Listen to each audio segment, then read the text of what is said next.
तो so I welcome all of you. स्वागत है आप सभी का आज के सेशन में। और आज हम स्टार्ट करने वाले हैं लाइफ प्रोसेस का चैप्टर लेक्चर नंबर 2 और इसके अंदर टॉपिक रहेगा हमारा हेटेरोट्रोपिक न्यूट्रिशन। क्या टॉपिक रहेगा आज का हमारा? हेटेरोट्रोपिक न्यूट्रिशन।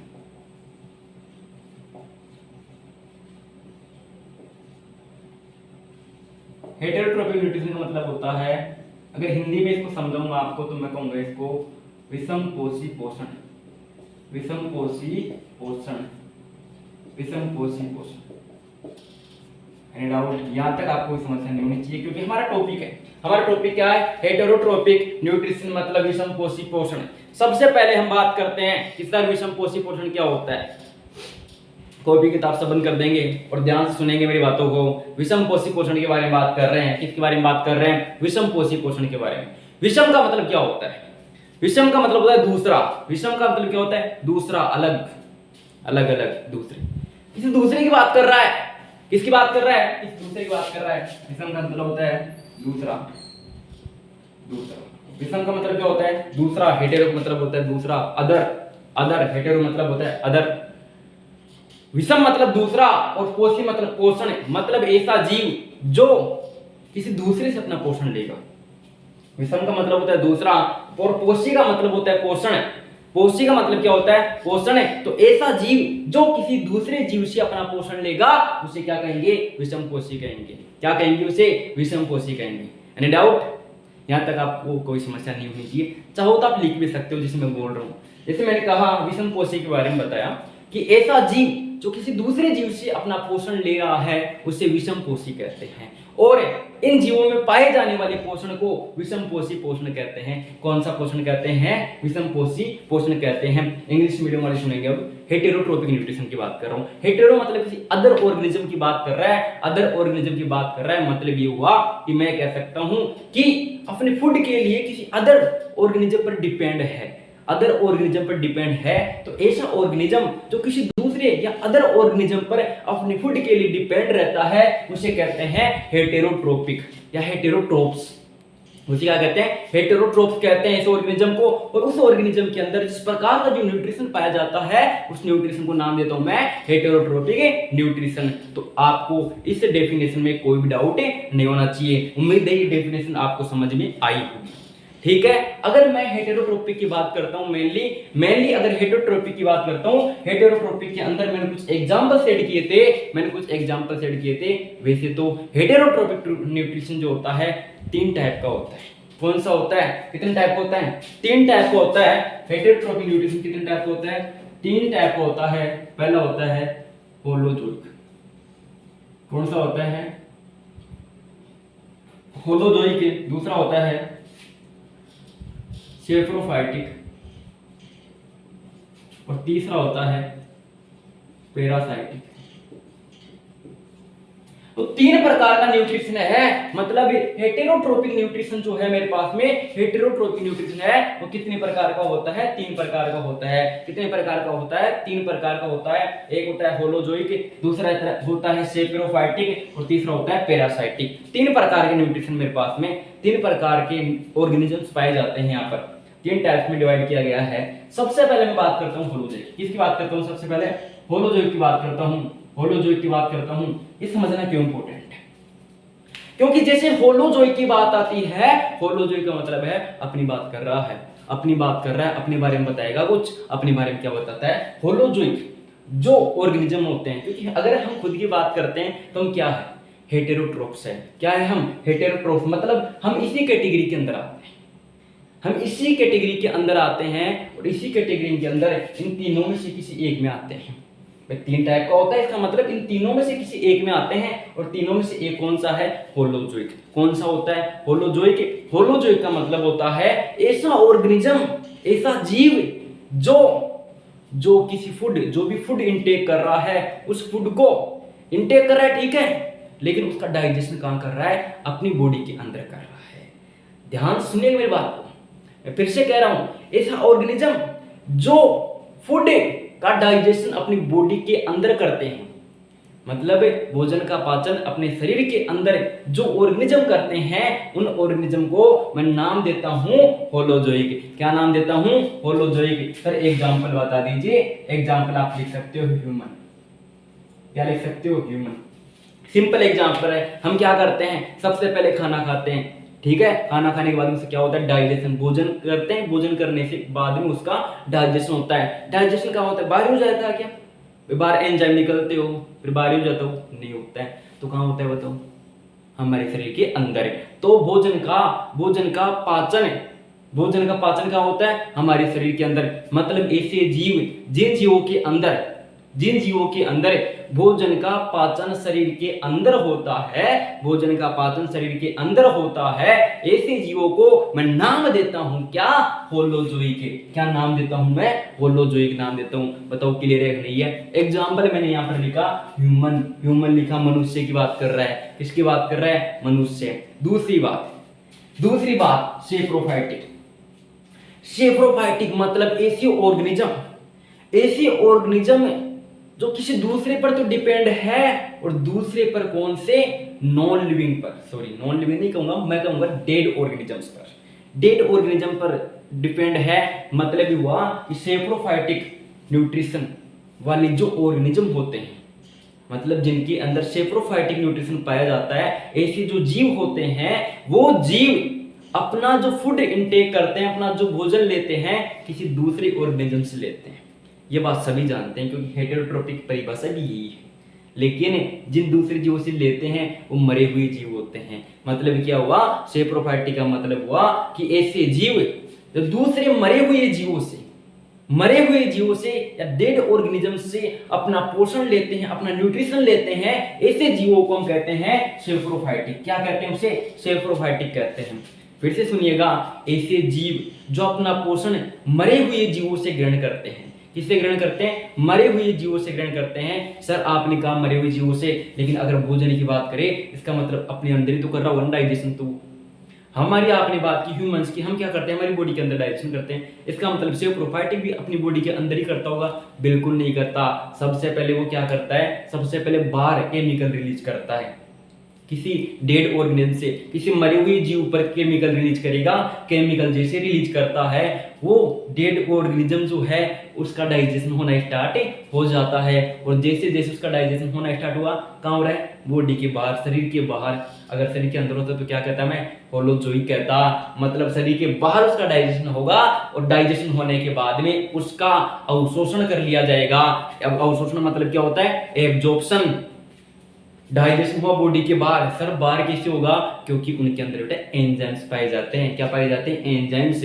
तो एंजाइम्स का क्या करते हैं, एंजाइम्स को बाहर रिलीज करते हैं। सबसे पहले जैसे कोई मरा हुआ जीव हो, उसके ऊपर क्या कर दिया, एंजाइम रिलीज कर दिया, सेप्रोफाइटिक है।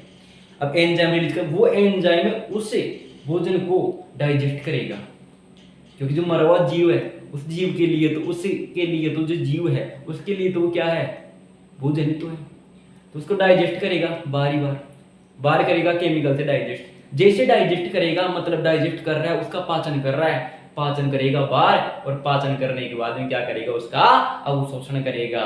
क्या करेगा, उसका अवशोषण करेगा। मतलब पाचन शरीर के बाहर हुआ है, इस वजह से सेप्रोफाइटिक का है। दूसरी बात, मरे हुए जीव को हुआ है। कौन से जीवों से करा है प्राप्त, मरे हुए जीवों से करा है। तो ऐसे जीव जो मरे हुए जीवों से अपना पोषण प्राप्त करते हैं, उन्हें क्या कहते हैं, सेप्रोफाइटिक कहते हैं। क्या कहते हैं उन्हें, सेप्रोफाइटिक कहते हैं। आप एग्जांपल लिख सकते हो फंजाई। सर फंजाई होती है क्या, हाँ होती है, कुछ फंजाई ऐसी होती है जिसके अंदर आप इसका एग्जांपल लिख सकते हो, इसे सेप्रोफाइटिक के अंदर उनको रखा जाता है। तीसरी बात मैं करता हूं पैरासाइटिक की। किसकी बात करता हूं, पैरासाइट की। आपको दिख रहा होगा यहाँ पर पैरासाइट दिख रहा है क्या सभी को। पैरासाइटिक न्यूट्रिशन मतलब ऐसा ऑर्गेनिज्म जो न्यूट्रिशन के लिए ना तो किसी डेड ऑर्गेनिज्म पर डिपेंड होगा, ठीक है, ना ही किसी डेड ऑर्गेनिज्म पर डिपेंड है, मतलब मरे हुए जीव पर नहीं है। इसका मतलब क्या हुआ, जीवित जीव पर है। मतलब पैरासाइट क्या कर रहा है, किसी जीवित जीव से पोषण लेगा, किसी जीवित जीव से न्यूट्रिशन लेगा। लेकिन अब जीवित जीव मैंने कह दिया, कोई लिविंग ऑर्गेनिज्म है उससे लेगा। सर अगर जीवित जीव से लेगा पैरासाइट तो क्या उसको नुकसान नहीं होगा, उसको हानि नहीं होगी क्या, हानि नहीं होगी क्या, होगी, कुछ मात्रा में उसको हानि भी होगी। लेकिन उससे पोषण ले रहा है, किससे, जीवित कोशिका से। किससे ले रहा है, जीवित कोशिका। एक बात समझना, या आप मुझे बताना, ये कोशिका है, क्या है ये? कोशिका। कोशिका मतलब सेल है, क्या है ये? कोशिका मतलब सेल है, ठीक है। अब इस सेल हमारे शरीर की सेल है, हमारी बॉडी की सेल है, सपोज करो आप तो ना, हमारी बॉडी की सेल है, इसके पास में एक बैक्टीरिया आता है, क्या आता है? बैक्टीरिया। ये क्या है? बैक्टीरिया। ये बैक्टीरिया आया हमारी बॉडी के पास में आके चिपक गया, यहाँ पे क्या आ गया? ये या चिपक गया, क्या हो गया? यहाँ पर चिपक गया। अब जैसे चिपक जाता है, जैसे चिपक जाता है, जैसे चिपक जाता है, इसका मतलब क्या हुआ? अपने से क्या लेगा? पोषण लेगा इस कोशिका से। इस कोशिका से क्या लेगा? पोषण लेगा। क्या लेगा? अब जो जीव, अब ये जो जीव है, बैक्टीरिया है, इससे पोषण ले रहा है ना, इससे पोषण ले रहा है, तो जिससे पोषण लेता है उसको क्या कहते हैं हम? उसको क्या कहते हैं? होस्ट कहते हैं। क्या कहते हैं उसे? होस्ट कहते हैं। इस पॉइंट को नोट कर लेना आप कि कोई भी ऑर्गेनिज्म जो है जिससे पोषण ले रहा है, जिस कोशिका से, जिस सेल से न्यूट्रिशन ले रहा है, उस सेल को मैं नाम देता हूं होस्ट। क्या नाम देता हूं? होस्ट नाम देता हूं। क्या नाम देता हूं बताओ? होस्ट नाम देता हूं। ये बैक्टीरिया जो है इस सेल से न्यूट्रिशन ले रहा है, तो इस सेल को क्या कहता हूं मैं? होस्ट कहता हूं। क्या कहता हूं? होस्ट कहता हूं। तो मैं पैरासाइटिक की बात कर रहा था। ऐसे ऑर्गेनिज्म जो लिविंग ऑर्गेनिज्म के ऊपर रहकर, किसी लिविंग ऑर्गेनिज्म, जीवित जीव है, अपनी लाइफ सर्वाइव कर रहा है, तो उस जीव के ऊपर रह करके या तो पोषण प्राप्त कर रहा है ऊपर रह करके, या उसके अंदर रह करके पोषण प्राप्त करते हैं, तो ऐसे जीवों को हम कहते हैं परजीवी या पैरासाइट। क्या कहते हैं? परजीवी या पैरासाइट। किसी दूसरे जीव के ऊपर रह करके जो अपना पोषण प्राप्त करते हैं उन्हें क्या कहते हैं? पैरासाइट कहते हैं। मतलब यहाँ तक में डाउट है क्या? फिर एग्जाम्पल लिख दो। एग्जाम्पल लिख देते हैं, लाइस। लाइस मतलब जूं, ठीक है। हमारे शरीर में पाई जाने वाली जूं होती है, हमारे से पोषण प्राप्त करती है ना। हमारे से पोषण प्राप्त करती है मतलब हमारी कुछ नहीं होती है क्या? मर गए क्या? नहीं मरे ना, मतलब जी रहे हैं। जी रहे का मतलब क्या हुआ? कि हमारे किसी प्रकार की हानि नहीं पहुंचा रही है कुछ हद तक, ठीक है। अगर हमें किसी प्रकार की हानि नहीं पहुंचा रही, उसे पैरासाइटिक कह दिया। क्या कह दिया उसे? पैरासाइटिक। क्या कह दिया? पैरासाइटिक कह दिया, ठीक है। ये तीनों डेफिनेशन समझ में आई। सबसे पहले मैंने बताया हेटेरोट्रोपिक न्यूट्रिशन। हेटेरोट्रोपी का मतलब होता है कोई ऑर्गेनिज्म किसी दूसरे ऑर्गेनिज्म पर डिपेंड है अपने फूड के लिए, उसे कहते हैं हेटेरोट्रोप। और उन जीवों के अंदर, उन ऑर्गेनिजम्स के अंदर जिस प्रकार का न्यूट्रिशन होता है उसे कहते हैं हेटेरोट्रोपिक न्यूट्रिशन। फिर मैंने बताया इसके 3 टाइप होते हैं। सबसे पहला होलोजोइक। होलोजोइक का मतलब होता है ऐसे ऑर्गेनिज्म जो फूड का डाइजेशन अपनी बॉडी के अंदर करते हैं और एब्जॉर्प्शन भी अंदर ही करते हैं, ऐसे जीवों को होलोजोइक कहते हैं। और दूसरी बात सेप्रोफाइटिक। सेप्रोफाइटिक मतलब ऐसे ऑर्गेनिज्म होते हैं जो किसी डेड ऑर्गेनिज्म से, मतलब मरे हुए ऑर्गेनिज्म से अपना पोषण प्राप्त करते हैं। एग्जांपल में लिखा फंजाई, तीसरा में लिखा पैरासाइटिक। कौन सा लिखा? पैरासाइटिक। मतलब ऐसे जीव होते हैं, पैरासाइटिक जीव ऐसे जीव होते हैं जो किसी जीवित जीव से या किसी लिविंग सेल से अपना न्यूट्रिशन या पोषण प्राप्त करते हैं, ऐसे जीव को पैरासाइटिक कहते हैं। क्या कहते हैं? पैरासाइटिक। और एग्जांपल मैंने बताया लाइस। क्या बताया? लाइस यानी जूं। बताओ 3 पॉइंट के लिए रह गए थे। अब देखिए मैं इसको हटा रहा हूँ। होस्ट वाले टॉपिक को आप नोट करना चाहो तो कर सकते हो। होस्ट वाला जो टॉपिक उसको नोट करना चाहो तो कर सकते हो। अब देखिए यहाँ पर जो पैरासाइट होता है 2 प्रकार का होता है। कितने टाइप का होता है? 2 टाइप का होता है। एक होता है एंडो पैरासाइट, एक होता है एंडो पैरासाइट, एक होता है एक्टो।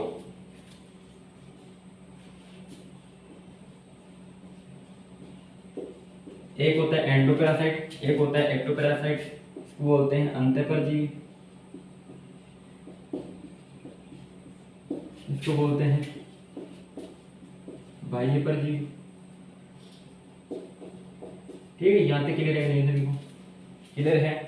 एंडोपैरासाइट और एक्टोपैरासाइट क्लियर है कि हम बात कर रहे हैं किसको? एंडोपैरासाइट की, एक बात कर रहे हैं एक्टोपैरासाइट की।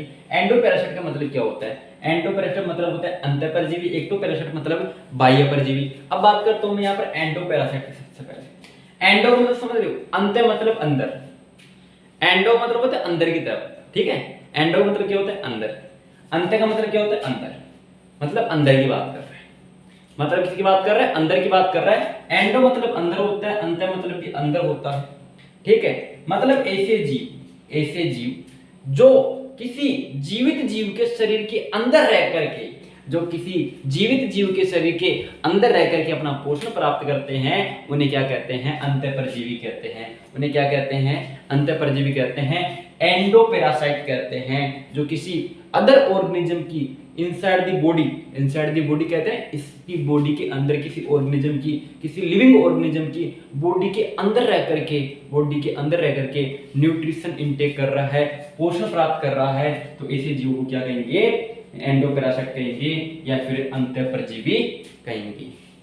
क्लियर है कि नहीं? यहाँ तक कोई डाउट है आपको?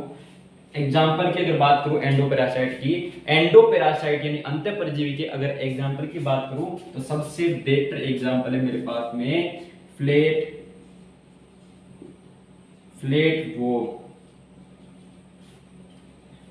वोम होता है। ठीक है, फ्लैट वोम मतलब फीता कर्मी। फ्लैट वोम मतलब क्या होता है? इसलिए एक बार देख लेना आप। फ्लैट वोम मतलब फीता कर्मी की बात कर रहा है। किसकी बात कर रहा है? फीता कर्मी की बात कर रहा है। फीता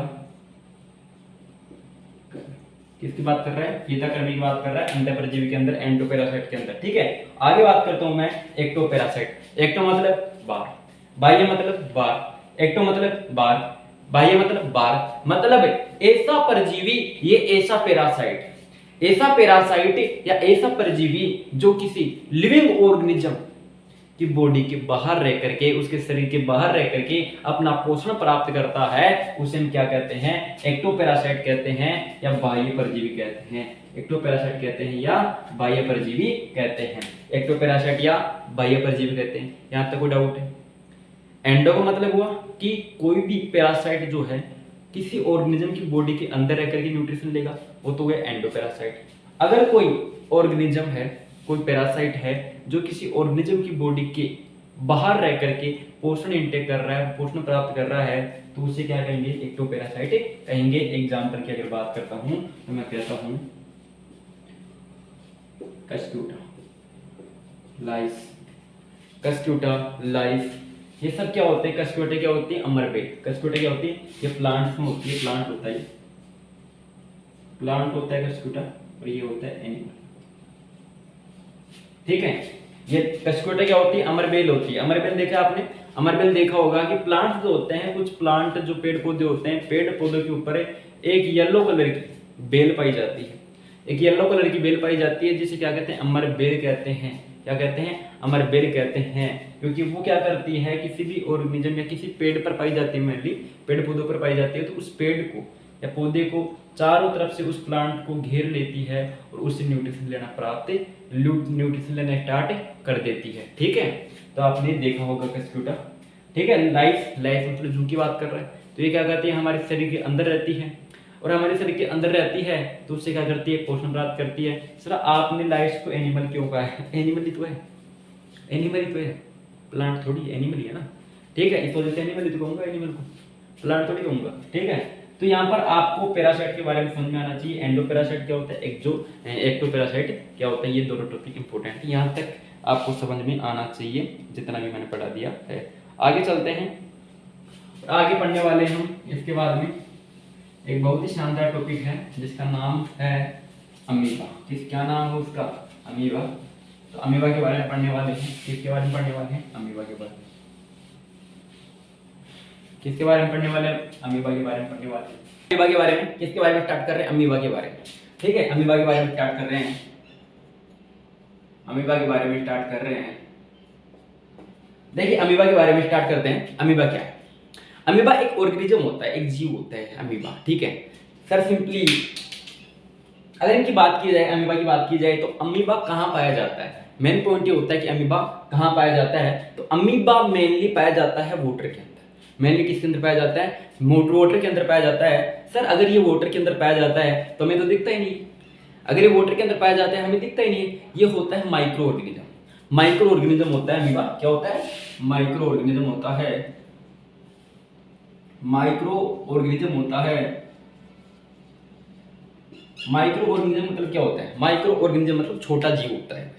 छोटा जीव छोटा ऑर्गेनिज्म होता है जिसे माइक्रो ऑर्गेनिज्म कह रहा हूं, तो इसको देखने के लिए हमें जरूरत पड़ती है सूक्ष्मदर्शी की। किसकी जरूरत पड़ती है? सूक्ष्मदर्शी की। तो सूक्ष्मदर्शी के बिना इसको देखना इम्पॉसिबल है, हम देख नहीं पाते हैं सूक्ष्मदर्शी के बिना। हमें देखने के लिए किसकी जरूरत पड़ेगी? सूक्ष्मदर्शी की जरूरत पड़ेगी। सबसे पहले क्लियर हो गया पॉइंट, ये कहां पर पाया जाता है? जल में पाया जाता है। दूसरा पॉइंट इसके अंदर होता है कि जो अमीबा होता है, इस प्रकार से इसकी जो शेप होती है कुछ इस प्रकार से हो सकती है मतलब क्या हुआ? इसका मतलब ये हुआ कि जो अमीबा की शेप होती है, वो डिफाइंड नहीं होती है। वो डिफाइंड नहीं होती है, मतलब अमीबा की शेप जो आकृति होती है वो निश्चित आकृति का नहीं होता है, अनिश्चित आकृति का होता है। ये क्या है मेरे पास में? अमीबा। क्या है मेरे पास में? अमीबा होता है, और इसकी जो आकृति होती है हर समय बदलती रहती है। अमीबा की आकृति हर समय बदलती रहती है। और हम बात क्या कर रहे हैं? हम बात कर रहे हैं इसके पोषण के बारे में। किसके बारे में बात कर रहे हैं? अमीबा के पोषण के बारे में। तो अमीबा जो होता है इसकी आकृति हमेशा बदलती रहती है। सबसे पहला पॉइंट आपको ये क्लियर होना चाहिए, इसकी आकृति बदलती रहती है, इसकी कोई आकृति नहीं होती, निश्चित आकृति नहीं होती है, अनिश्चित आकृति का होता है। अब ये अमीबा जो होता है ये भोजन कैसे ग्रहण करता है?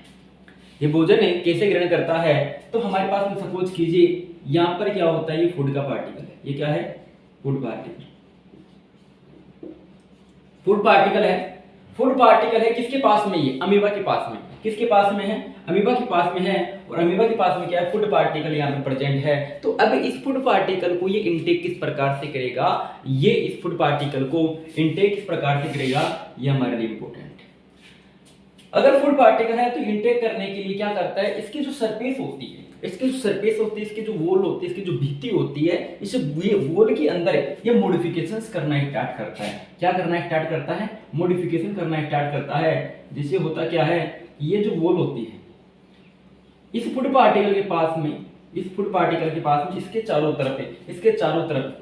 तरफ एक वैक्यूल बनाने की कोशिश करती है। क्या बनाती है? एक वैक्यूल बनाती है। कौन बनाती है वैक्यूल? इसकी जो वॉल होती है, ये क्या होती है? इसकी प्लाज्मा मेम्ब्रेन होती है। क्लियर यहां तक? ये क्या होती है? प्लाज्मा मेम्ब्रेन होती है। ये प्लाज्मा मेम्ब्रेन है जो इसके चारों तरफ क्या बनाती है? इसके चारों तरफ घूम करके वैक्यूल बनाती है। क्या बनाती है? वैक्यूल बनाती है। और सपोज कीजिए कुछ टाइम बाद में होता क्या है कि ये जो फूड पार्टिकल है, ये फूड पार्टिकल इस प्रकार से एक वैक्यूल के अंदर आ जाता है। इस प्रकार से वैक्यूल के अंदर आ जाता है। यहाँ पर देखिए होता है हमारे पास में अमीबा, और अमीबा के पास में आपको ये दिख रहा होगा। तो जिससे क्या कहता हूँ मैं? वैक्यूल कहता हूँ। क्या कहता हूँ? वैक्यूल कहता हूँ।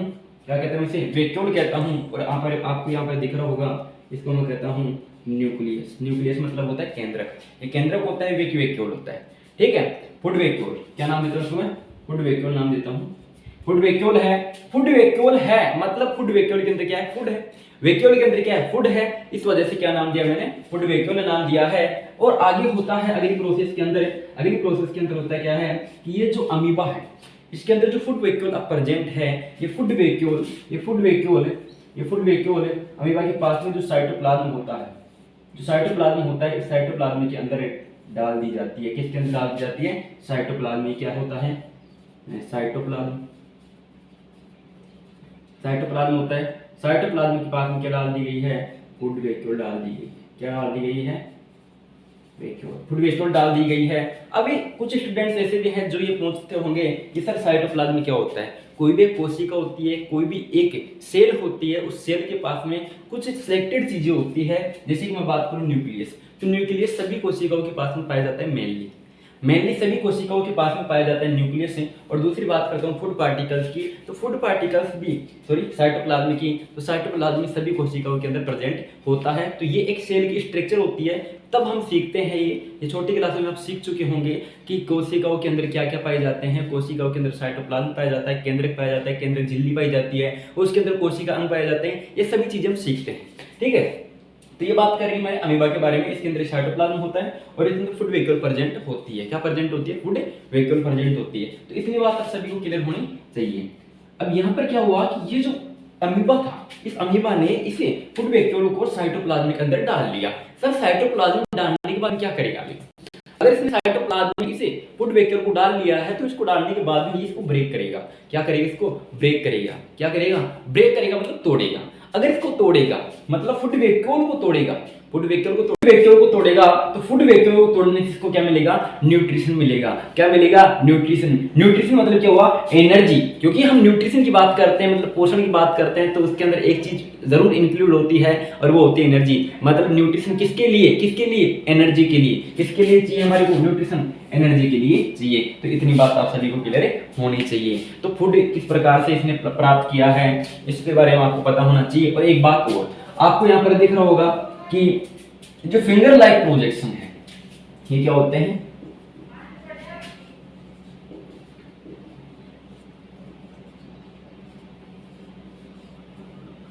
फिंगर लाइक प्रोजेक्शन होते हैं। फिंगर लाइक प्रोजेक्शन होते हैं।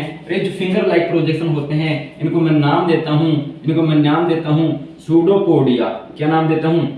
सूडोपोडिया। क्या नाम देता हूं? सूडोपोडिया। क्या नाम देता हूं? सूडोपोडिया नाम देता हूं। इनको क्या नाम देता हूं? सूडोपोडिया नाम देता हूं। या मैं कह सकता हूं हिंदी में इसको पादाब। क्या कहता हूं? पादाब कहता हूं। क्या कहता हूं इनको? पादाब कहता हूं, सूडोपोडिया कहता हूं। अंगुली जैसे प्रवर्त पाए जाते हैं, अंगुली जैसे प्रवर्त पाए जाते हैं जिनको क्या नाम देता हूं? पादाब नाम देता हूं। पादाब मतलब सूडोपोडिया नाम देता हूं। तो अमीबा के बारे में इतने ही पॉइंट आप सभी को याद रखने हैं। सबसे पहला पॉइंट रखना है कि अमीबा की जो शेप होती है वो डेफिनेटली होती है, अनडेफिनेट शेप पाई जाती है। इसकी जो आकृति होती है अनिश्चित होती है। सबसे पहली बात आपको ये ध्यान रखनी है, इसको फूड पार्टिकल को इंटेक करने के लिए, फूड को इंटेक करने के लिए इसके ऊपर फिंगर लाइक प्रोजेक्शन पाई जाती है।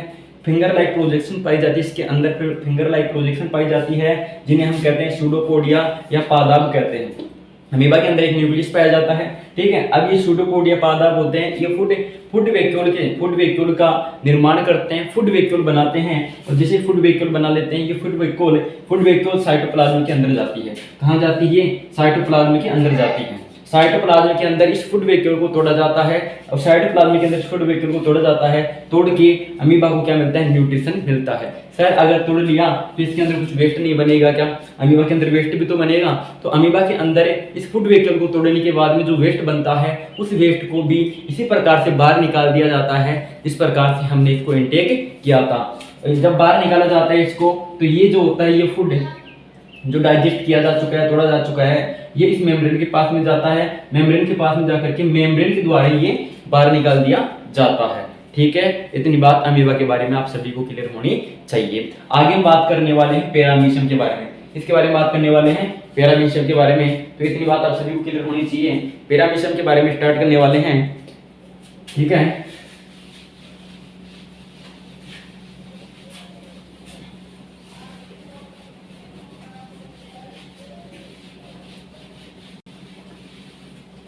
किसके बारे में स्टार्ट करने वाले हैं? पैरामीशियम के बारे में स्टार्ट करने वाले हैं।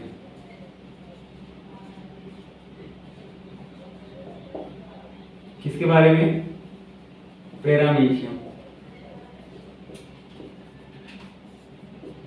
के बारे में स्टार्ट करने वाले हैं। सही पैरामीशियम क्या होता है? इस प्रकार से आपने अमीबा पढ़ा है उसी प्रकार से एक ऑर्गेनिज्म होता है जिसका मैं नाम देता हूं क्या? पैरामीशियम। इस प्रकार से आपने क्या पढ़ा है? जिस प्रकार से अमीबा पढ़ा है उसी प्रकार से एक ऑर्गेनिज्म होता है जिसका नाम होता है पैरामीशियम। तो आप सभी को इसके बारे में कुछ ना कुछ पता होगा। अगर नहीं पता है तो मेरी बात ध्यान सुनेंगे। ये भी मेनली वाटर के अंदर पाया जाता है, ये भी मोनली पानी के अंदर पाया जाता है, जल के अंदर पाया जाता है और ये भी माइक्रो ऑर्गेनिज्म की कैटेगरी में रखा जाता है। माइक्रो ऑर्गेनिज्म की कैटेगरी में रखा जाता है। ये भी एक छोटा जीव होता है जिसे माइक्रो ऑर्गेनिज्म कह सकता हूँ। ओके, तो सबसे पहले तो मैं इसकी संरचना की बात कर लेता हूँ आपके सामने। मैं इसके डायग्राम की बात कर लेता हूँ कि कैसा होता है, दिखने में कैसा होता है।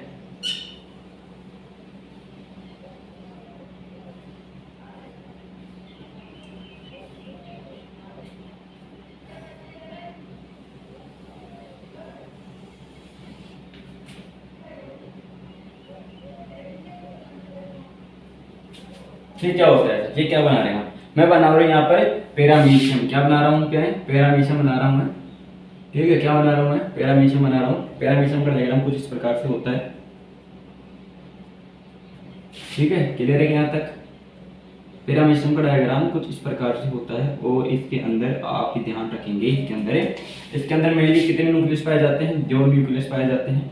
कितने न्यूक्लियस पाए जाते हैं? 2 न्यूक्लियस पाए जाते हैं, ये क्या होता है? न्यूक्लियस होता है।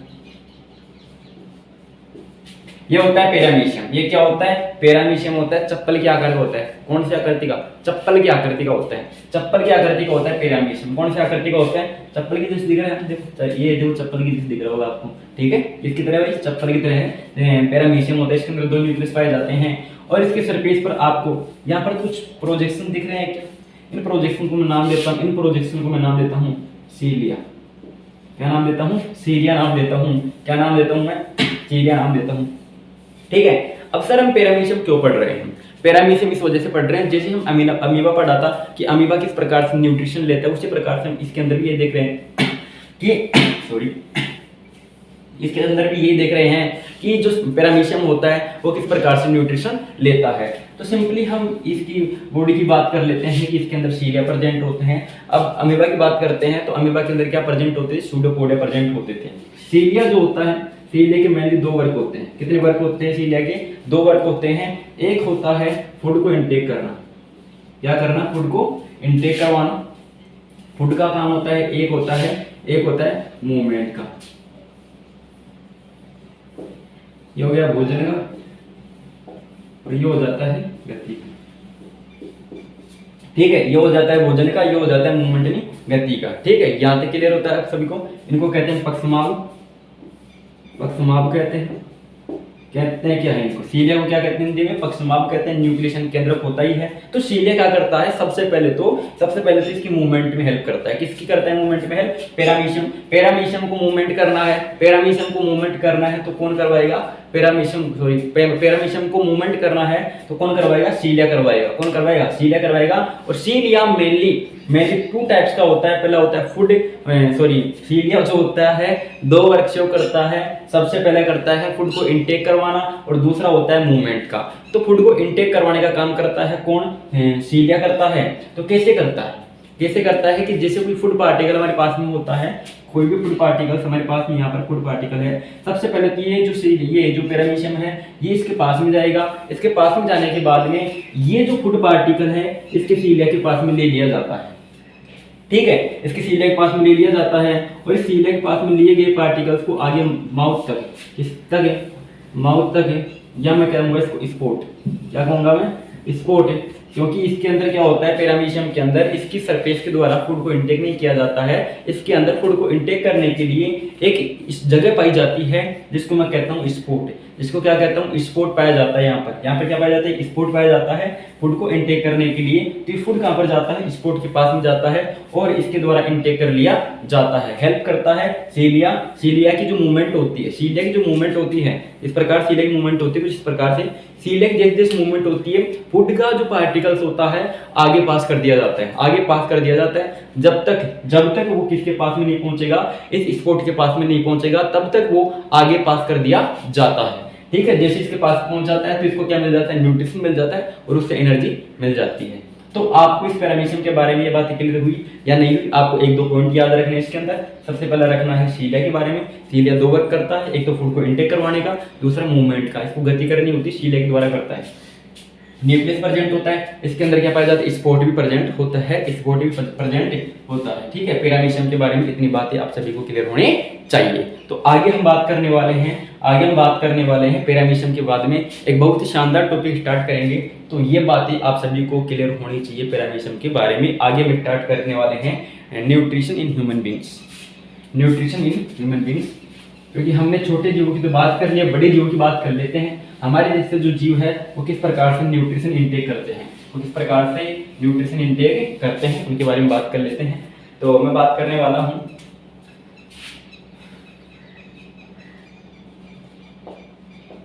Nutrition in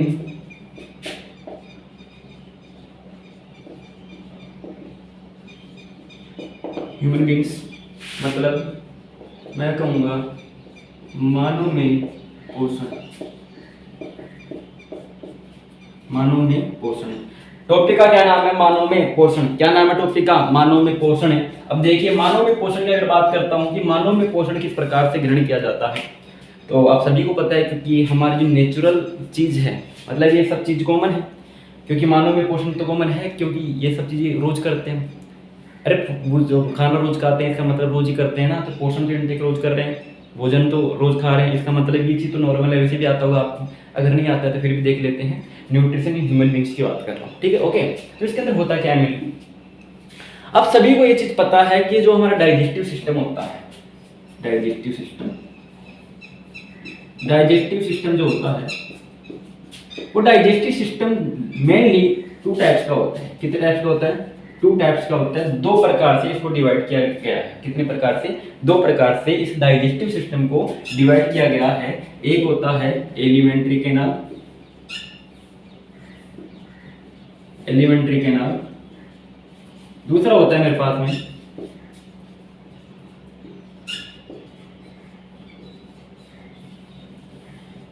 associated gland.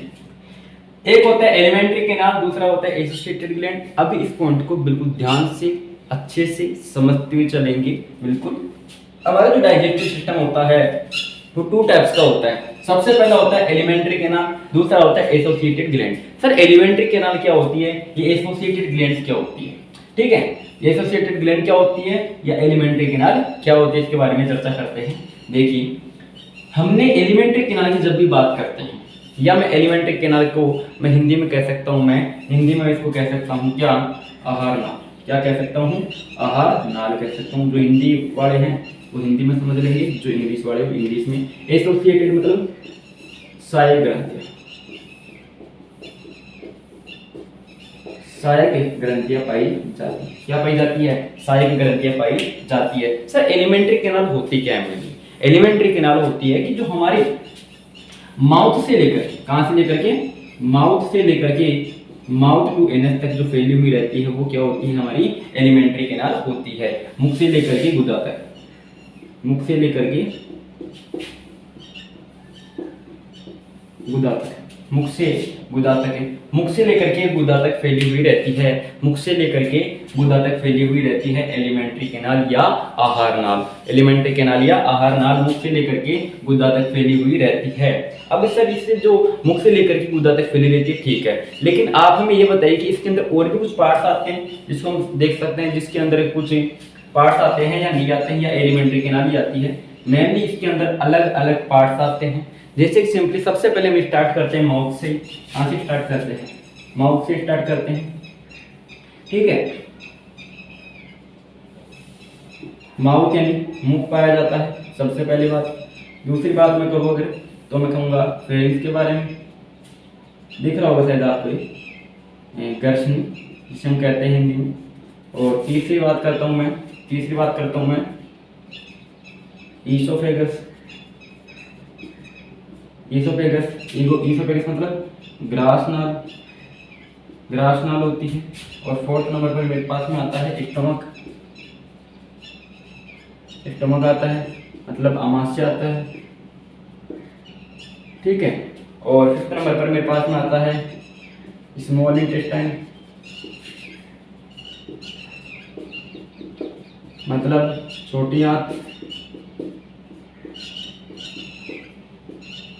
ठीक है। छोटी आंत के बाद में आती है लार्ज इंटेस्टाइन,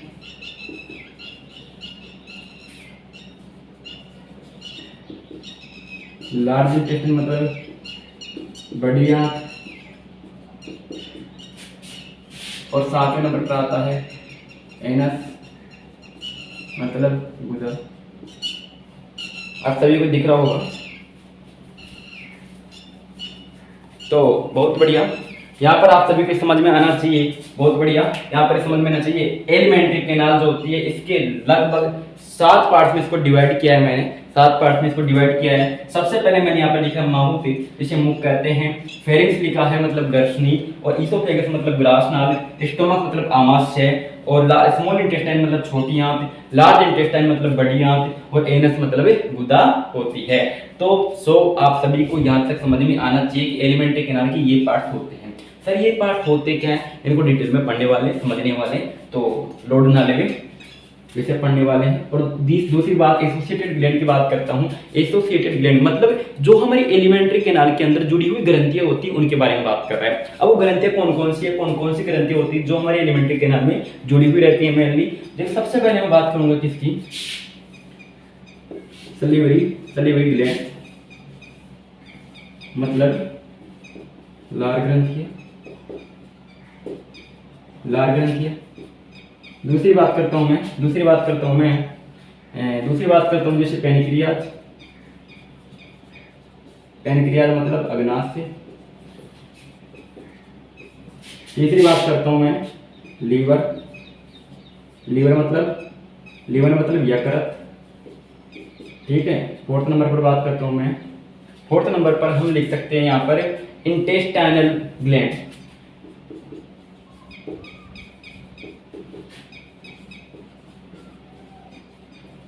इंटेस्टाइनल ग्लैंड का मतलब होता है कि जो इंटेस्टाइन जो होती है हमारी, इंटेस्टाइन कौन सी, स्मॉल इंटेस्टाइन, लार्ज इंटेस्टाइन, इनके द्वारा भी इनके अंदर ग्लैंड्स होती है जो क्या रिलीज करती है, एंजाइम्स। क्या रिलीज करती है? एंजाइम्स। इंटेस्टाइनल ग्लैंड को क्या बोलते हैं हिंदी में, एक बार देख लेना। ठीक है। इंटेस्टाइनल ग्लैंड को क्या बोलते हैं? ठीक है। तो ये सभी चीजें आप सभी को क्लियर होनी चाहिए। एसोसिएटेड ग्लैंड को मैंने 4 पार्ट्स में डिवाइड किया है, सलीवरी ग्लैंड से पैनक्रियाज, लीवर और इंटेस्टाइनल ग्लैंड। और एलिमेंट्री कैनाल को मैंने यहाँ पर 7 पार्ट्स में डिवाइड किया है, mouth, pharynx, oesophagus, stomach, small intestine, large intestine और एनस। मतलब आपको ये पॉइंट्स अगर क्लियर है तो ये समझ लीजिए कि आपका जो माउथ है, ये ह्यूमन के अंदर न्यूट्रिशन है वो 50% कंप्लीट हो चुका है। 50% हम पढ़ने वाले हैं, इनको डिटेल में पढ़ने वाले हैं। 50% कंप्लीट हो चुका, 50% पढ़ने वाले हैं। ठीक है। तो आगे चलते हैं। आगे क्या पढ़ने वाले सर? हम पढ़ने वाले हैं अभी एलिमेंट्री कैनाल के बारे में। स्टार्ट करेंगे सबसे पहले। और सबसे पहला पॉइंट कौन सा हमारा?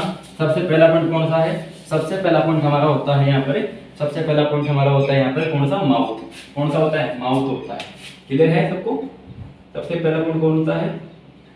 माउथ होता है, मतलब मुख होता है। इसके बारे में स्टार्ट करेंगे। तो मैं आपसे एक बात पूछता हूँ। सबसे पहले तो मैं आपसे पूछता हूँ कि मुख क्या है, माउथ क्या है, माउथ के अंदर क्या पाया जाता है? आप कहोगे सर माउथ के अंदर अगर पाए जाने की बात करें ये, तो अगर हम कहें तो पहले तो ये स्पेस होता है, खाली स्पेस होता है, कैविटी होती है। पहली बात क्लियर है। दूसरी बात, इसके अंदर क्या प्रेजेंट होता है? इसके अंदर टंग पाई जाती है, टंग पाई जाती है। और इसके अंदर तीत पाई जाती है। इसके अंदर क्या क्या पाया जाता है? टंग पाई जाती है और तीत पाए जाते हैं। मतलब इसको मैं सबसे पहले तो एक नाम और दे देता हूँ, ओरल कैविटी कह सकता हूँ। क्या ओरल कैविटी कह सकता हूँ मैं इसको? ओरल कैविटी के अंदर मेनली प्रेजेंट होते हैं 2 स्ट्रक्चर। सबसे पहले होती है मेरे पास में तीत, दूसरी होती है मेरे पास में टंग। एक होती है मेरे पास में तीत और दूसरी क्या होती है? टंग होती है। एक होती है मेरे पास में तीत और दूसरी होती है मेरे पास में टंग। तो इतनी बात सभी को क्लियर होनी चाहिए। सबसे पहले अगर मैं बात करता हूँ तो मैं कहता हूँ कि तीत के बारे में बात करते हैं, मतलब दांत की बात कर रहा है। किसकी बात कर रहा है? दांत की बात कर रहा है। सर ये दांत क्या है? दांत जिसके द्वारा हम भोजन चबाते हैं, भोजन खाते हैं, तो दांत ही तो होते हैं। सर दांत होते हैं ठीक है, लेकिन दांत के बारे में इतना तो अभी तक हमें पता ही नहीं है। दांत पता है, इतना पता है दांत होते हैं बस। तो दांत पता है, इतना पता है। सबसे पहले दांत के बारे में एक पॉइंट आपको याद रखना है कि दांत मनुष्य के अंदर जो दांत पाए जाते हैं, जो मनुष्य जो प्राणी होता है वो प्राणी मनुष्य ह्यूमन होता है डाइफाइडोंट। कैसा होता है ह्यूमन? डाइफाइडोंट होता है। ह्यूमन कैसा होता है? डाइफाइडोंट होता है। डाइफाइडोंट का मतलब होता है द्विबार दंती।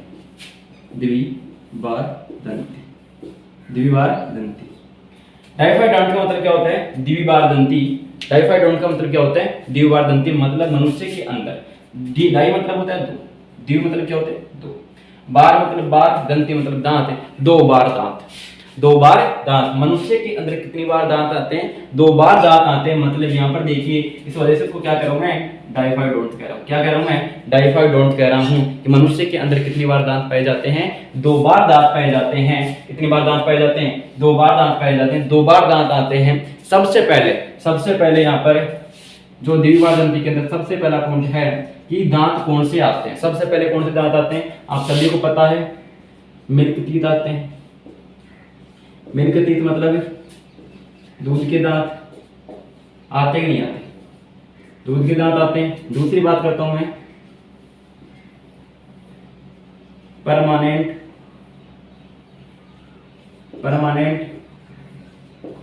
टीथ। परमानेंट टीथ होते हैं, ये होते हैं टेम्परेरी। कैसे होते हैं? टेम्परेरी होते हैं। जो मिल्क टीथ होते हैं वो टेम्परेरी होते हैं, मतलब कुछ समय के लिए होते हैं। और ये जो होते हैं वो स्थायी दांत होते हैं। कैसे होते हैं? स्थायी दांत होते हैं। स्थायी मतलब समझते हो ना? मतलब देखो, टेम्परेरी का मतलब होता है जो कुछ समय के लिए रहते हैं। टेम्परेरी का मतलब होता है अस्थायी। टेम्परेरी का मतलब क्या होता है? अस्थायी।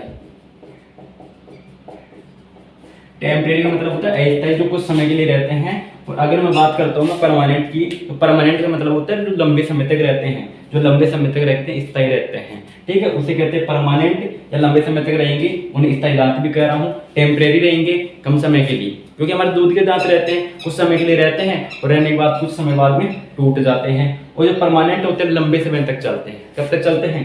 लंबे समय तक चलते हैं। परमानेंट टीथ या स्थायी दांत जो स्थायी होते हैं। ठीक है, स्थायी होते हैं, परमानेंट होते हैं। ठीक है, नाम से ही क्लियर हो रहा है, परमानेंट और टेम्परेरी। टेम्परेरी मतलब अस्थायी, परमानेंट मतलब स्थायी होता है। मतलब डाइफाइडोंट के बारे में, मनुष्य के बारे में पहला पॉइंट आपको क्लियर होना चाहिए, डाइफाइडोंट होता है। दूसरी बात करता हूं तो मनुष्य जो होता है हेटेरोडोंट होता है।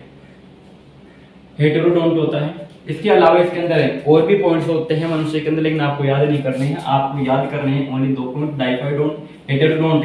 हेटेरोडोंट का मतलब होता है कि इसके अंदर अलग अलग प्रकार के दांत पाए जाते हैं। मनुष्य के अंदर अलग अलग प्रकार के दांत पाए जाते हैं। तो सबसे पहले मैं कह सकता हूँ 4 टाइप टीथ होते हैं, 4 टाइप के दांत पाए जाते हैं, 4 टाइप के दांत पाए जाते हैं। सबसे पहले दांत बात करूंगा मैं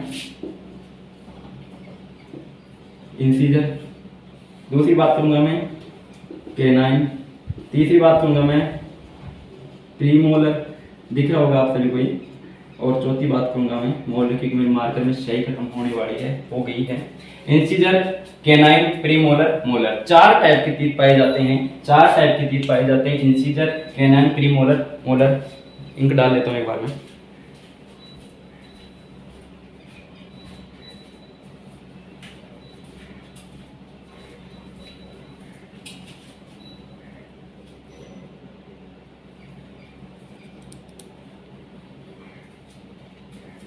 तो मैंने कहा है कि 4 टाइप के टीथ पाए जाते हैं। कितने टाइप के टीथ पाए जाते हैं? 4 टाइप के टीथ प्रेजेंट होते हैं। सबसे पहले मैंने यहाँ पर आपको कहा है इंसीजर, सबसे पहले मैंने कहा है इंसीजर है, canine, premolar, molar. Incisor, canine, premolar, molar पाए जाते हैं।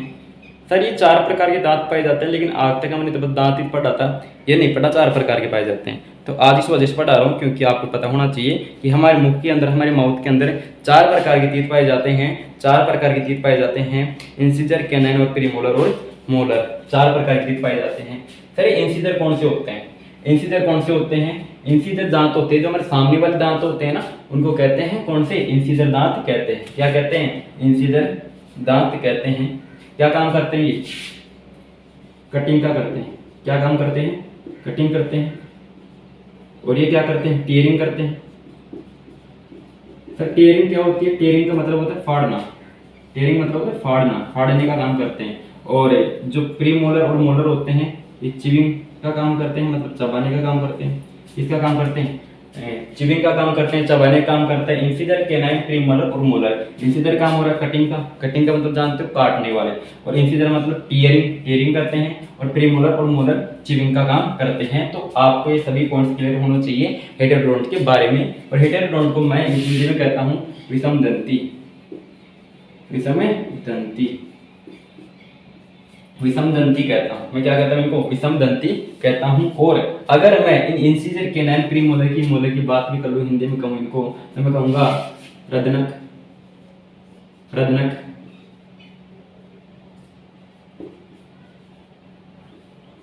कृतनक, रदनक, कृतनक या कर्तनक, कर्तंक, कर्तनक या कर्तनक। ठीक है, प्रीमोलर मतलब अग्र चवर्णक, अग्र चवर्णक, आगे है चवर्णक। तो 4 प्रकार के दांत पाए जाते हैं। 4 प्रकार के दांत पाए जाते हैं, रदनक, कर्तनक, अग्र चवर्णक और चवर्णक। रदनक, रदनक, कर्तनक, अग्र चवर्णक और चवर्णक, 4 प्रकार के दांत पाए जाते हैं हमारे माउथ के अंदर, इंसीजर, कैनाइन, प्रीमोलर और मोलर। आप सभी को ये क्लियर होनी चाहिए। रगने क्या काम करते हैं, कटिंग का, कर्तन क्या करते हैं, टेयरिंग का, टेयरिंग मतलब होता है फाड़ने का, और अगर चवन्नक की, और चवन्नक जो होते हैं च्यूइंग का काम करते हैं, मतलब चबाने का काम करते हैं। तो सो आप सभी को इन दांतों के बारे में पॉइंट क्लियर हुए होंगे, क्योंकि आगे हम स्टार्ट करने वाले हैं टंग के बारे में। किसके बारे में स्टार्ट करने वाले हैं, टंग के बारे में स्टार्ट करने वाले हैं। इसके बारे में पढ़ने वाले हैं, टंग के बारे में पढ़ने वाले हैं कि टंग क्या होती है। सर आप इतना जल्दी क्यों पढ़ा देते हो इनको, इतनी जल्दी क्यों निकाल दे रहे हो, क्योंकि आपकी बुक के अंदर इतना ही दे रखा है, इस वजह से इतना ही पढ़ा। मतलब जीव की बात कर, किसकी बात कर रहा हूँ मैं, जीव की बात कर रहा हूँ, किसकी बात कर रहा हूँ, जीव की बात कर रहा हूँ, टंग की बात कर रहा हूँ। तो आप सभी को पता है जो हमारी टंग होती है, टंग होती है उसके ऊपर क्या पाई जाती है, टेस्ट बड पाई जाती है। क्या पाई जाती है, टेस्ट बड पाई जाती है, टेस्ट बड पाई जाती है, टेस्ट बड पाई जाती है। क्या पाई जाती है, टी taste bud, okay taste bud पाई जाती है, इसकी स्पेलिंग देखना एक बार, टेस्ट बड शायद ठीक है, टेस्ट बड पाई जाती है। टेस्ट बड मतलब क्या होती है, टेस्ट बड का मतलब होता है, टेस्ट बड का मतलब होता है स्वाद ग्रंथियां। टेस्ट बड का मतलब क्या होता है, स्वाद ग्रंथियां, स्वाद ग्रंथियां पाई जाती है, स्वाद ग्रंथियां पाई जाती है, टेस्ट बड्स पाई जाती है, स्वाद कलिकाएं, सॉरी गलत नहीं कहूंगा मैं इसको, स्वाद कलिकाएं कहूंगा, स्वाद कलिकाएं कह देता हूँ, मतलब जो स्वाद कलिकाएं पाई जाती है इसके अंदर है, क्योंकि ग्रंथि इसका अलग टर्म हो जाएगा, मतलब सीक्रेट करने की बात करेगा, लेकिन हम सीक्रेट करने की बात थोड़ी, हम स्वाद की बात कर रहे हैं, इस वजह से कलिकाएं कह रहा हूँ। स्वाद कलिकाएं पाई जाती है, टेस्ट बड्स प्रेजेंट होती है, क्या प्रेजेंट होती है, टेस्ट बड प्रेजेंट होती है, किसके ऊपर प्रेजेंट होती है, किसके ऊपर प्रेजेंट होती है, टंग के ऊपर प्रेजेंट होती है। और एक बात और, जो हमारी टेस्ट बड्स होती है, टेस्ट बड्स होती है, वो टेस्ट बड मेनली किसके ऊपर पाई जाती है, किसमें पाई जाती है, मेनली हमारी टंग पर पाई जाती है पेपिली। क्या पाई जाती है, पेपिला या papillae, papilla, papilla,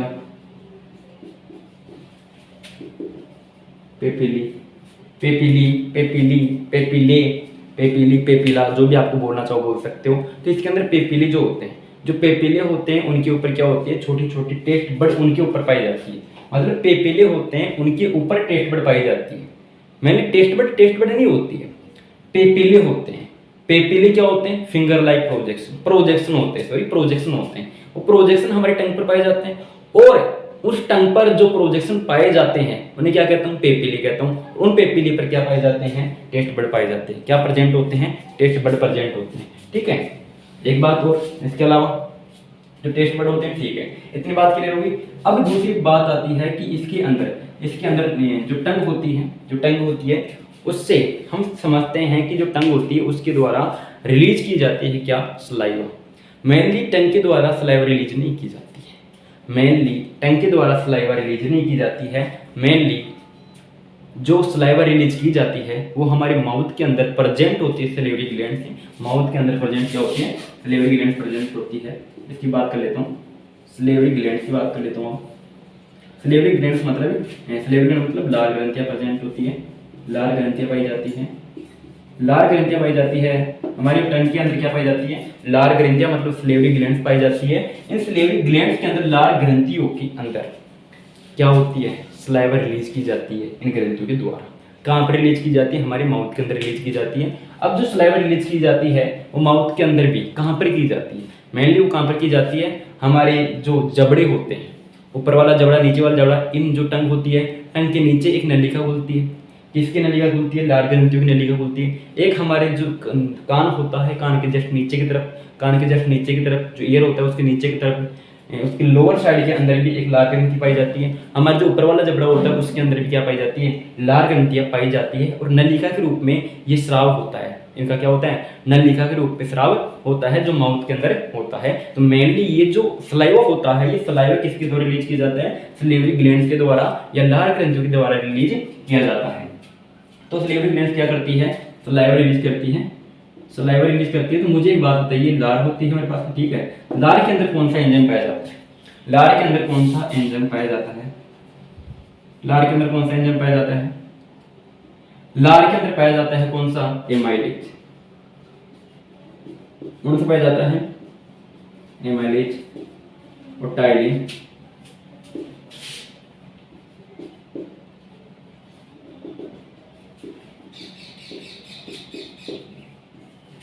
ptyalin ptyalin पाया जाता है, एमाइलेज पाया जाता है। हमारे पास में जो सलाइवा होती है उसके अंदर दो एंजाइम पाए जाते हैं, एमाइलेज और टाइलिन, अमाइलेज और टाइलिन। सर जो काम करते हैं, क्या काम करते हैं ये एंजाइम्स, क्या काम करते हैं मेनली, ये एंजाइम करते हैं मेनली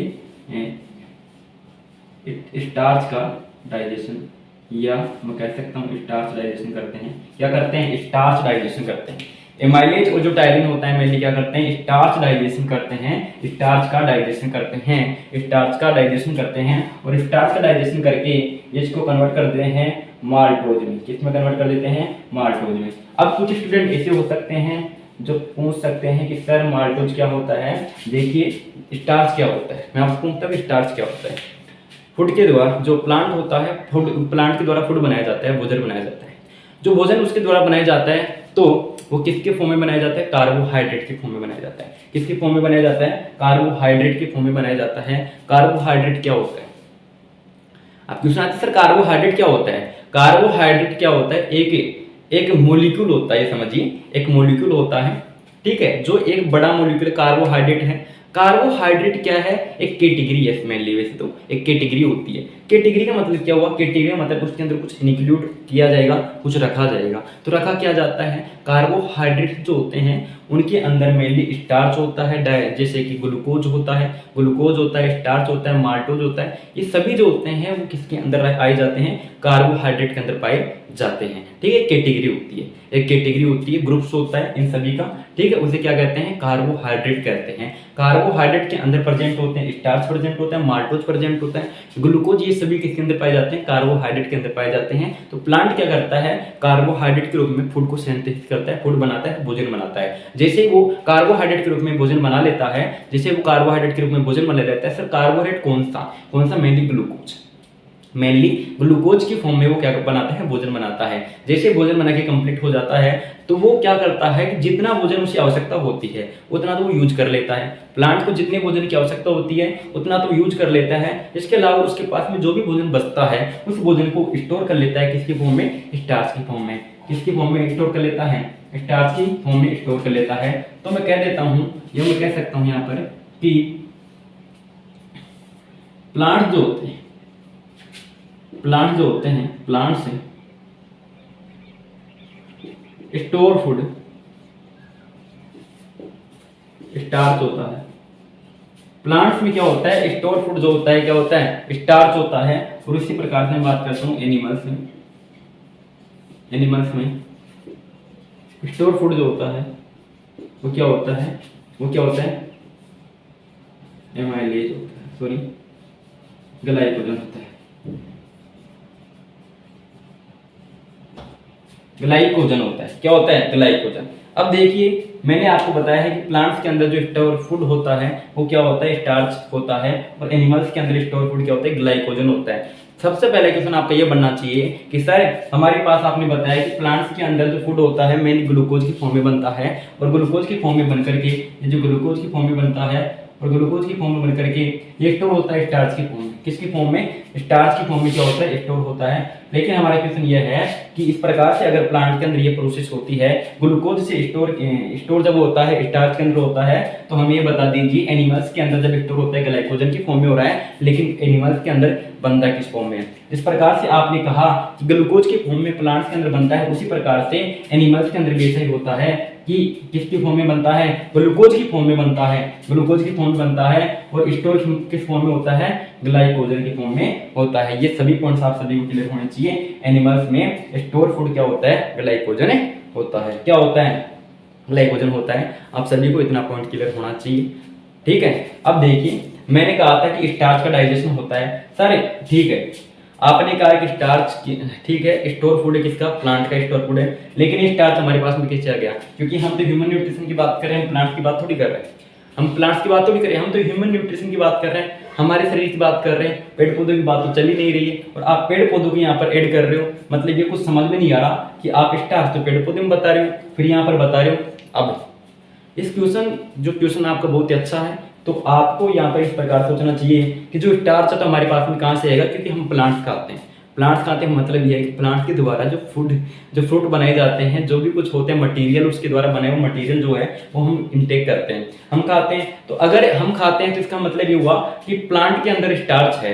अगर प्लांट के अंदर स्टार्च है तो वो स्टार्च कहाँ आएगा, हमारी बॉडी के अंदर आएगा, आएगा नहीं आएगा, हमारी बॉडी के अंदर आएगा। हमारी बॉडी के अंदर वो स्टार्च आएगा तो उसका डाइजेशन करना जरूरी है। तो हमारी बॉडी के अंदर स्टार्च कहाँ से आ रहा है, प्लांट से आ रहा है। कहाँ से आ रहा है, प्लांट से आ रहा है। तो प्लांट से वो स्टार्च हमारी बॉडी के अंदर आता है और उसको डाइजेस्ट किया जाता है एमाइलेज के द्वारा, माउथ के अंदर माल्टोज में तोड़ दिया जाता है, माल्टोज में तोड़ दिया जाता है। और दूसरी बात आपको मैं बताना चाहूंगा यहाँ पर, माउथ के अंदर इसका 30% पाचन होता है, मतलब स्टार्च का 30% डाइजेशन ही होता है माउथ के अंदर, बाकी का डाइजेशन जो होता है स्मॉल इंटेस्टाइन में जाकर के होता है। कहाँ पर होता है, स्मॉल इंटेस्टाइन में जाकर के होता है।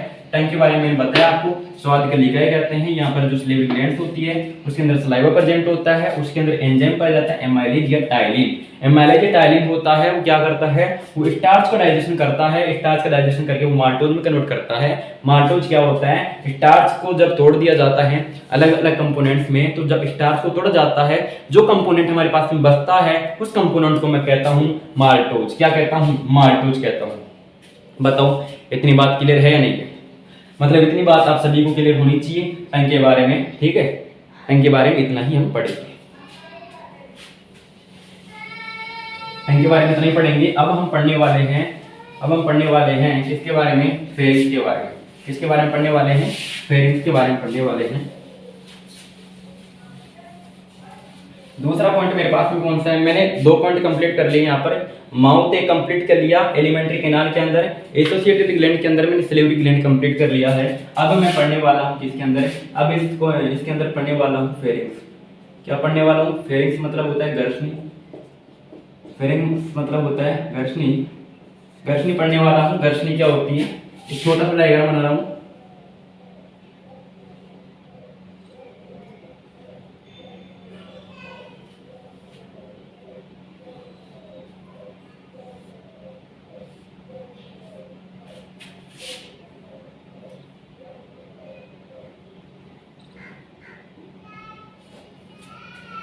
ये क्या होता है, कुछ माउथ वगैरह दिख रहा होगा आपको, ऐसा कुछ दिख रहा होगा। हो सकता है कि डायग्राम ठीक ना बनाओ, हो सकता है कि डायग्राम ठीक ना बनाओ, लेकिन ऐसा कुछ दिख रहा होगा शायद,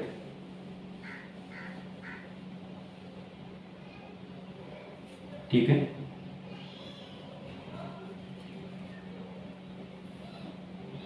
ओके ओके ठीक है, ठीक है।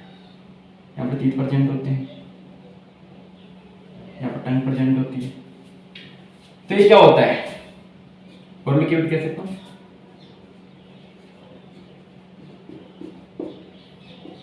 ओरल कैविटी मतलब क्या होता है, मुख गुहा, मुख गुहा कह सकता हूँ, ओरल कैविटी कह सकता हूँ। ये ओरल कैविटी होती है, ठीक है। अब आपको यहाँ पर एक संरचना दिख रही होगी, इसको मैं नाम देता हूँ यूला। क्या नाम देता हूँ, यूला, यूला नाम देता हूँ। और आपको यहाँ पर एक ढक्कन दिख रहा होगा, इसको नाम देता हूँ एपी। सर आपने कहा फेरिंग्स, फेरिंग्स कौन सा पार्ट है, ये होता है फेरिंग्स। फेरिंग्स मतलब होता है गर्शनी। गर्शनी क्या होती है सर, गर्शनी क्या होती है कि गर्शनी की बात करता हूं मैं, तो मैं बात करता हूं फूड प्लस एयर। मतलब क्या हुआ, मतलब हुआ कि गर्शनी एक हमारी बॉडी का ऐसी जगह होती है, ऐसा प्लेस होता है गर्शनी, जहां पर हमारे पास में फूड भी होता है और एयर भी होती है। मतलब यहाँ पर फूड भी आएगा और इनहेल कर रहे हैं, मतलब यहाँ पर एयर भी आएगी। सर क्यों आएगी, क्योंकि यहाँ पर प्रेजेंट है ईसोफेगस और यहाँ पर प्रेजेंट है ट्रेकिया। यहाँ पर प्रेजेंट ये ट्रेकिया होती है, ईसोफेगस होती है। मतलब ईसोफेगस का मतलब हुआ फूड को इनटेक करने वाला पाइप होता है, उसे ईसोफेगस कहते हैं। और ट्रेकिया का मतलब होता है कि जो इनहेलेशन जब हम करते हैं, गैस को एंट्री जब होती है लंग्स के अंदर, जब एंट्री जब होती है, इसकी एंट्री होती है लंग्स के अंदर, जब एयर की एंट्री होती है तो किसके द्वारा होती है, ट्रेकिया के द्वारा होती है। मतलब यहाँ पर फूड भी होना चाहिए और यहाँ पर एयर भी होनी चाहिए, ठीक है। तो ओरल कैविटी के अंदर आप सभी को दिख रहा होगा ओरल कैविटी। इसके नीचे थोड़ा नीचे जाते हैं तो फेरिंग्स हमको दिखता है। सर आपने यहाँ पर एक ढक्कन बनाया है, जिसे एपिग्लोटिस कहते हैं। क्या कहते हैं इसे? एपिग्लोटिस कहते हैं। सर एपिग्लोटिस क्या होता है? मेनली एपिग्लोटिस ऐसा कुछ नहीं होता है, एक ढक्कन पाया जाता है। कहाँ पर पाया जाता है सर? हमारी जो ट्रेकिया होती है, ये जो ट्रेकिया आपको दिख रही है, इस ट्रेकिया के ऊपर एक ढक्कन पाया जाता है। ये ढक्कन क्या काम करता है? सबसे पहले इस ढक्कन को नाम देते हैं एपिग्लोटिस। इसका काम होता है कि जब भी हम क्या करते हैं कि खाना खाते हैं, जैसे हम निगलते हैं, स्वेलिंग की प्रोसेस करते हैं, निगलते समय क्या करते हैं? जब निगलते हैं तो क्या होता है कि जो ट्रेकिया होता है, इस ट्रेकिया को ये एपिग्लोटिस ढक लेता है। इस ट्रेकिया को एपिग्लोटिस से ढक लेता है। अब जैसे ढक लेगा, इसका मतलब ये हुआ कि इस ट्रेकिया को तो कवर कर लिया गया, तो फूड कहाँ जाएगा? ईसोफेगस में जाएगा। कहाँ जाएगा? ईसोफेगस में जाएगा। तो हमें क्या करना है? फूड को ईसोफेगस में भेजना है, ट्रेकिया में नहीं भेजना। कभी कभी ऐसा भी होता है कि हमारा जो फूड होता है, कुछ पार्टिकल्स ऐसे होते हैं कुछ जो ट्रेकिया के अंदर पास हो जाते हैं, चले जाते हैं। अगर ट्रेकिया के अंदर चले जाते हैं तो उसका क्या होता है मेनली कि इसके अंदर क्या होता है कि वो कहते हैं कि क्या कहते हैं उसे, जल्दी खाना खाते हैं तो कुछ जल्दीबाजी कर लेते हैं। हम क्या करते हैं? एपिग्लोटिस जो होता है, इसका सीक्वेंस बिगड़ जाता है। इसको पता ही नहीं रहता कि अब करना क्या है। जैसे खाना खा रहे हो, मतलब इतनी स्पीड से खाना खा रहे हो, पता ही नहीं रहा है, एपिग्लोटिस को पता नहीं है करना क्या है, कंफ्यूज हो जाता है। अभी कंफ्यूज हो जाता है बेटा, तो क्या करता है?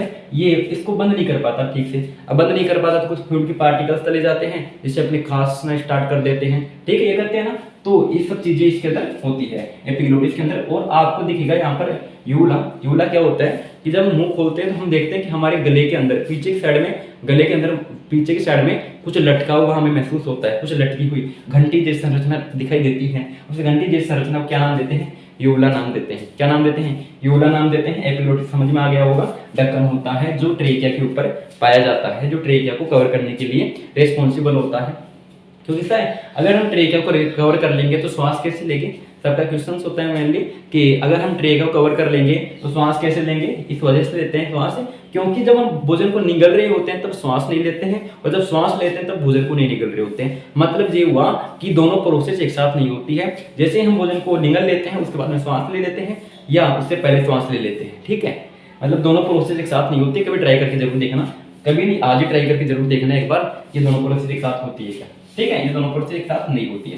तो फेरिंग्स वाला जो पोर्शन आप सभी को समझ में आना चाहिए, घर्षण वाला पोर्शन समझ में आना चाहिए। इसके अंदर एक पॉइंट आपको याद रखना है, फूड और एयर। ये कॉमन पैसेज होता है फूड और एयर के लिए फेरिंग्स वाला पोर्शन। ठीक है, इतनी बात समझ में आनी